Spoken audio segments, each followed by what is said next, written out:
I never should have cleaned out my grandmother's attic. That's what I keep telling myself as I sit here in the dark, listening for the soft shuffle of footsteps that shouldn't exist. But I'm getting ahead of myself. My grandmother passed away 3 months ago, at the age of 94. She'd lived in the same Victorian house for over 70 years, accumulating the possessions and memories of a long life. As her only living relative, the burden of clearing out her home fell to me. I'd been putting it off, partly due to grief, and partly due to the sheer overwhelming nature of the task. I finally forced myself to begin last weekend, starting with the attic. The space was exactly what you'd expect. Dusty, dimly lit, and packed with forgotten treasures and worthless junk alike. Old furniture draped in yellowed sheets, trunks filled with mothball-scented clothing, boxes of holiday decorations, and photographs. So many photographs.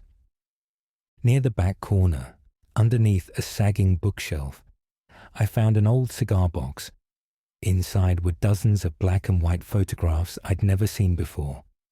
They appeared to be from the early 1900s, judging by the clothing and photographic style. Stiff poses, solemn faces, the occasional Victorian mourning portrait. Standard fare for the era. But one photo caught my attention. It showed my grandmother as a young woman, maybe 20 years old, standing in front of the very house I was currently in. She wore a simple dress and a hesitant smile. Behind her stood 5 other people, 3 men and 2 women, all in period clothing. I didn't recognize any of them, which wasn't surprising. My grandmother had rarely spoken about her early life or her family.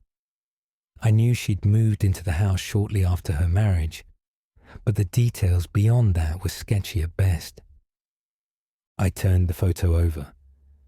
On the back, in faded handwriting, was written, Elizabeth with the Warrens, 1947. My grandmother's name was Elizabeth, but she'd always gone by Elisa, and I'd never heard of anyone named Warren. I set the photo aside and continued digging through the box. More portraits of unsmiling Victorian families, children with dolls, men in military uniforms, and then another photo of my grandmother with the same 5 people. This time, they were all seated around a dining table.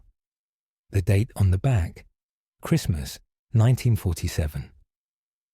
What struck me as odd was that everyone except my grandmother looked exactly the same in both photos. Same clothes, same hairstyles, same positions. Only my grandmother had changed, wearing a different dress, and with her hair styled differently. I found a third photo. My grandmother in the garden, the 5 strangers standing in a perfect row behind her. Spring planting, 1948.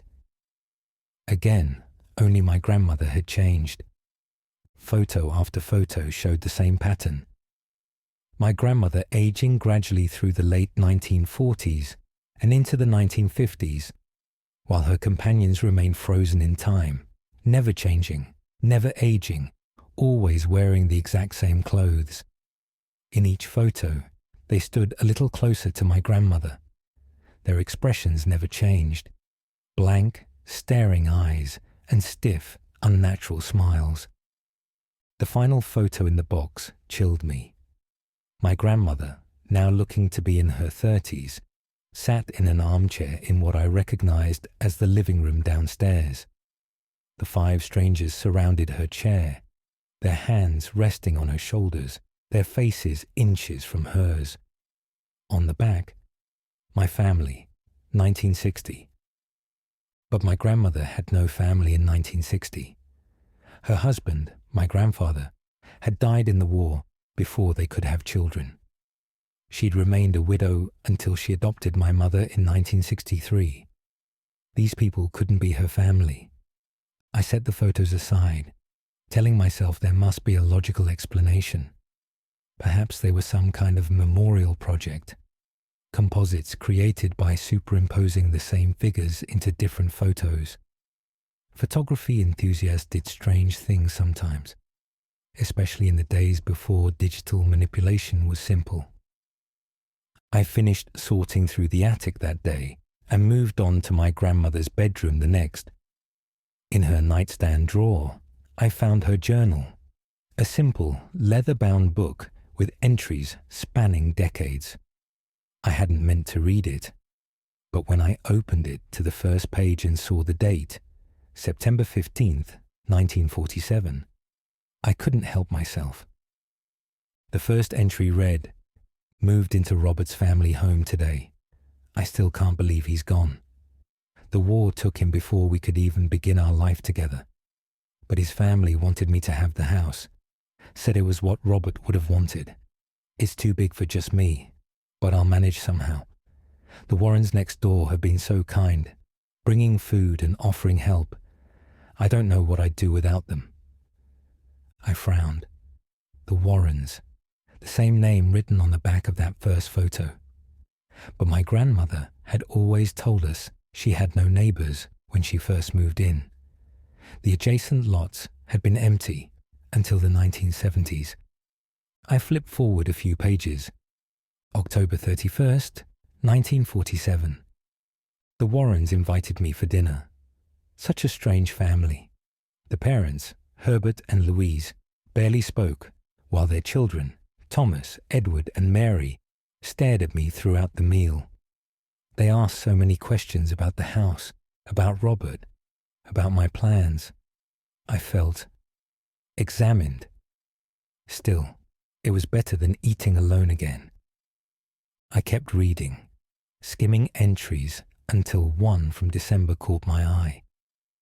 December 25th, 1947. The Warrens insisted I join them for Christmas dinner. I didn't want to go, but it seemed rude to refuse. Something isn't right about them. They all wore the same clothes they had on when I first met them in September. When I mentioned it, they changed the subject, and they look at me with such hunger. Not at me, into me. I must be imagining things. The grief and loneliness are making me paranoid. My hands trembled as I turned the pages. The entries became more frequent, more disturbed. January 18, 1948. I saw them standing in my yard last night, all 5 of them, just staring at the house. When I opened the door to confront them, they were gone. Am I losing my mind? February 27, 1948. They want something from me. They never say it directly, but I can feel it. Herbert keeps talking about the house, how it remembers its people. Louise touches my hand at every opportunity, and her fingers are so cold. The children, though they're adults, they behave like children. They follow me from room to room when they visit, standing too close, breathing too quietly. March 15th, 1948. I found them in my house today, just standing in my living room when I returned from shopping. The door was locked. I never gave them a key. They said they were checking on me. Herbert took a photograph of us all. I didn't want to be in it, but I was afraid to refuse.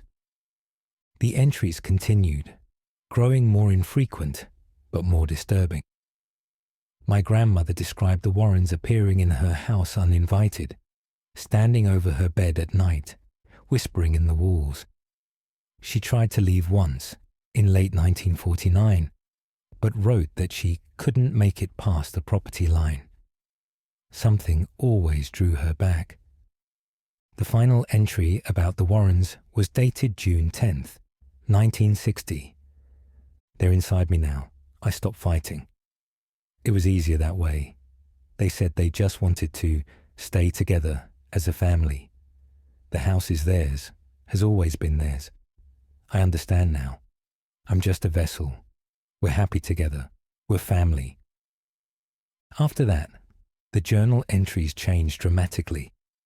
My grandmother wrote about her decision to adopt, her joy at becoming a mother, her life raising my mother. Normal entries from a seemingly normal woman, No further mention of the Warrens. No acknowledgement of the bizarre claims she'd made earlier. I closed the journal, convincing myself it was fiction, some creative writing project or the product of a brief delusional period. People weren't inside other people. Houses didn't claim ownership of their occupants. I went to bed that night in my grandmother's guest room, planning to continue cleaning the next day. But sleep wouldn't come. Every creak of the old house, every whisper of wind seemed to carry voices. I told myself I was being ridiculous, that reading the journal had simply unsettled me. Around midnight, I heard footsteps in the hall, slow, shuffling steps that paused outside my door. I froze, listening. The doorknob turned slowly, but I'd locked it before bed. After a moment, the footsteps retreated. I convinced myself it was just the house settling. Old houses made strange noises. It didn't mean anything. But then I found the photo on my pillow when I turned over. One I hadn't seen before, somehow slipped under my locked door. It showed my grandmother in her later years, looking much as I remembered her. Behind her stood 5 figures, the same figures from the old photos, unchanged after all those decades. And next to them, a 6th figure, me. But it wasn't from any photo session I remembered. I was smiling that same stiff, unnatural smile, my eyes as vacant as theirs. On the back, in handwriting that was not my grandmother's, nor mine, our family complete again. Welcome home. I tried to leave this morning. I got as far as the end of the driveway before a crushing weight of homesickness drove me back inside. I keep hearing whispers from empty rooms. The photos I found are now arranged on the mantelpiece, though I don't remember putting them there. And I keep catching glimpses of myself in mirrors and windows. But the reflection isn't quite right. It smiles when I don't, and behind my reflection, I can see them. 5 figures in outdated clothes, their hands resting possessively on my shoulders. I think I understand what my grandmother meant now. They don't want the house. They want the bloodline. They want vessels.